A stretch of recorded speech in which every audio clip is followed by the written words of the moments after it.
Ja som bol rád, že tento zápas sme absolvovali, pretože dva zápasy, ktoré sme mali, nám nevyšli a preveril som si niektorých hráčov, urobil som dve zostavy, takže aby som bol v obraze, aký kto má formu, pretože niektorí hráči sú trošku z formy a na ten Lučenec sme sa chceli dobre pripraviť a ja verím, že aj sme sa pripravili, aj sa pripravíme a ten Lučenec chceme zdolať. Malajzia bola podstatne lepšie mužstvo ako ktorékoľvek, pretože Malajzia je výber do 21 rokov.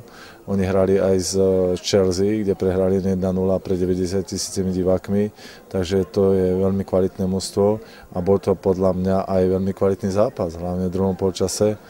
Aj v prvom polčase, ja si myslím, že vyrovnaný. V druhom polčase sme mali veľa z hry, mali sme aj golové šance, dostali sme síce gól také, aké sme zostali, ale ja som bol ako z hrou spokojný. It's good intensity. Bol to dobrý porovnávací zápas, hrali sme tu po tretíkrát. Dúfam, že ďalšie zápasy budú rovnako dobré a tak sa nám podarí kvalitne pripraviť na olympijskú kvalifikáciu. So I hope the remaining matches that we play, we can have very good same intensity where we need all this when we prepare for our Olympic qualifiers.